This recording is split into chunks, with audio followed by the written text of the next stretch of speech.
যিনি তার নীতির প্রশ্নে কখনো আপোষ করেননি, দেশের স্বাধীনতার সার্বভৌমত্বের প্রশ্নে কখনো আপোষ করেননি, এবং যিনি তার সমস্ত জীবনই গণতন্ত্রের প্রতিষ্ঠার জন্য সংগ্রাম লড়াই করেছেন, কারাভোগ করেছেন, এবং শেষ দিন পর্যন্ত তিনি অসুস্থ ছিলেন কিন্তু কখনো আপনার এই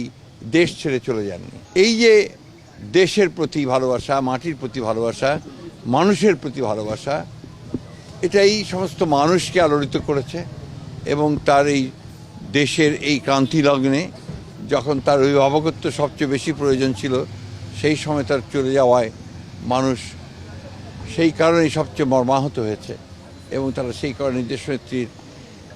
নামাজে জানাজায় তার আত্মার মাগফিরাতের জন্য তারা সমবেত হয়েছে, চোখের পানি ফেলেছে এবং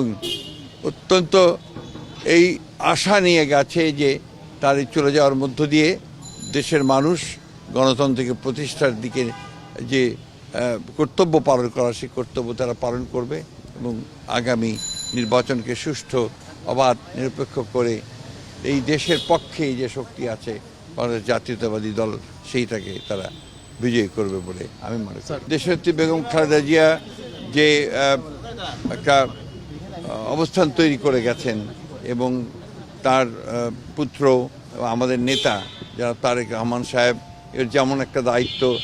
আছে, ঠিক একই সঙ্গে বিএনপির প্রতিটি নেতাকর্মীর দায়িত্ব রয়েছে যে বাংলাদেশি জাতীয়তাবাদের যে দর্শন শহীদ প্রেসিডেন্ট জিয়াউর রহমান সাহেব দিয়ে গেছেন, সেটা দেশনেত্রী এবং খালেদা জিয়া সেই পতাকা তুলে ধরেছিলেন ওপরে, এবং স্বাধীনতার সার্বভৌমত্বের যে পতাকা সেটাও তিনি তুলে ধরেছিলেন। একইভাবে তারেক রহমান সাহেবও সেই পতাকা তুলেই জনগণকে সঙ্গে নিয়ে এই দেশের স্বাধীনতার সার্বভৌমত্বের জন্য তিনি